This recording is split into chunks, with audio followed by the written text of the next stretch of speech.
YouTube, what's up? Riz here, back with some more NFL draft position rankings. Today is the running backs. Other positions will be done too, so stay tuned for those, as well as an updated mock draft as soon as a few more free agents sign, so I'm clear on that.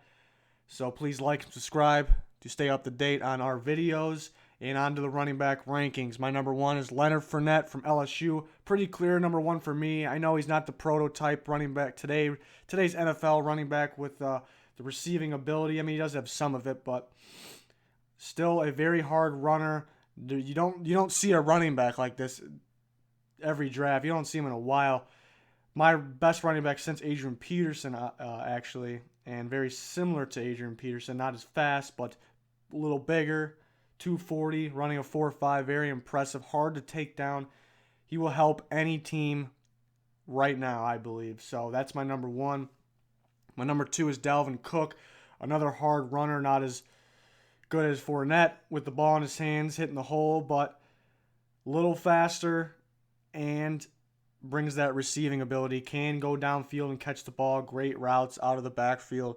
So that's very impressive. Does have a few fumbling issues teams may be concerned about and off the field issues, but still brings him in at my number two. My number three is Joe Mixon out of Oklahoma, and Joe Mixon probably would be my number two if it wasn't for the off the field issues, which Dalvin Cook has off the field issues as well, but seems like Mixon's more in trouble for that. So you can argue, for me, I think I would have Mixon at number two either way, but I'm having Joe Mixon at three here. Great running back, great receiving running back. People timed him in the 4.3 at his pro day. I think 4.4s is more like it, but that's still very fast.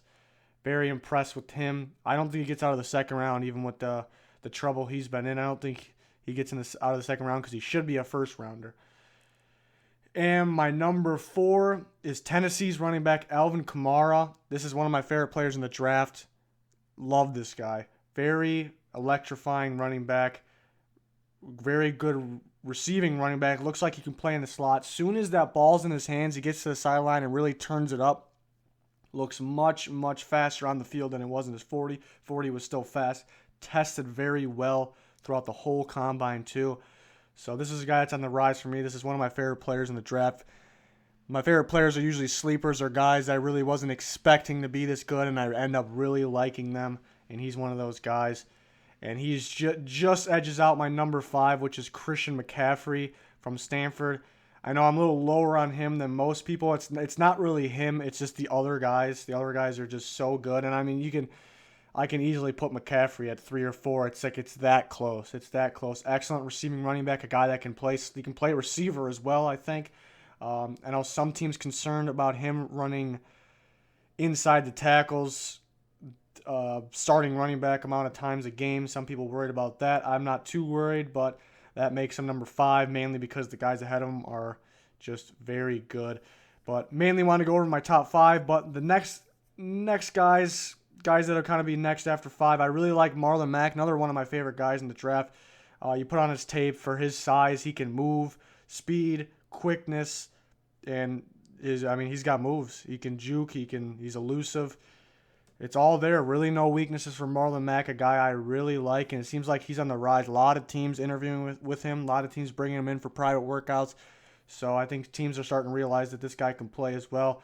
Another guy that is going to be considered up there is D'Onta Foreman from Texas. Did not work out at the combine, which I was pretty disappointed about. Big guy, kind of Eddie Lacy-like, but a little smaller. Thing with him, he has a lot of positives, but a lot of negatives. Kind of a big question mark. He had giant holes at Texas, so how's he going to be with the decent offensive line or below average? We don't know. Didn't work out the combine, so a lot of stuff we don't know there. Fumbled 6 times. That's not good, but he played with a broken hand, so take away that broken hand. If it's a healthy hand, does he fumble 6 times? We don't know. A lot of big question marks with D'Onta Foreman. Hard runner, so I think he's a good running back. He's right there after the top 5, right there with Marlon Mack. So I expect him second or third round. I mean, teams are going to be different on him. Another guy, Samaje Perine from Oklahoma, has tons of records. So obviously the guy can play, has the Oklahoma rushing record.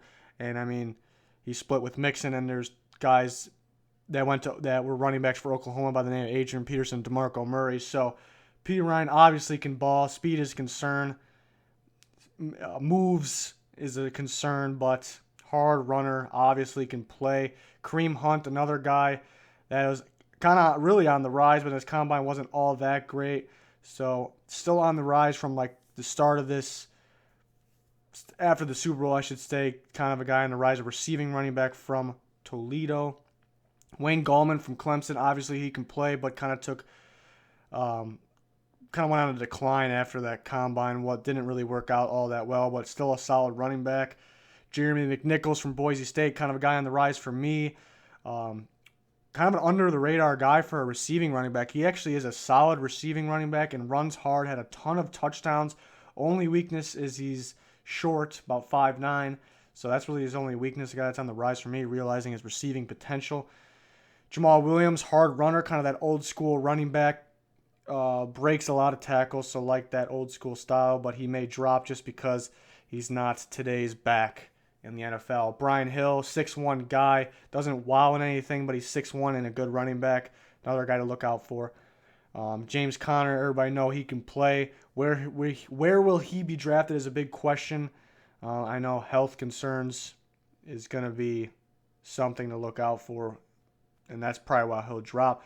And then two more guys that are really on the rise for me, two receiving running backs. TJ Logan, the fastest running back in the class from North Carolina, also split with Elijah Hood. Very impressive for the limited amount of carries he had, and a very good receiving back. Also excellent returner. So somebody could be pretty high on him for just because he can do all those things. And Aaron Jones from UTEP, impressive combine. Good receiving running back, played weak competition, and is listed at 5'9". So those are two weaknesses, but not really big weaknesses. He's very impressive. TJ Logan also on the shorter side. And then Curtis Samuel, Ohio State. I don't really categorize him as a running back or receiver. I kind of have him as an athlete because he can play both. If I had to choose one, it'd be receiver, but he can play running back. I expect him in round 2. I'm pretty sure I pretty much have him as a lock in round 2. Very good athlete. I see him more as a receiver, but can play running back. So if a team's just drafting best available or just need a weapon, we don't need a running back necessarily or a receiver. We need a weapon. A guy to help us win games. That's Curtis Samuel. I expect him in round 2. And that'll do it for the running backs. A lot of running backs. I can just keep going on these guys, but those are the main ones. You got my top 5 down. Fournette 1, Cook 2, Joe Mixon 3, Alvin Kamara is 4, and Christian McCaffrey 5. All very close. Fournette is pretty clear on my number 1 though, but 2, 3, 4, 5, very, very close. All 4 of them. Thanks for watching. Please like and subscribe. That'll do it for me. Goodbye.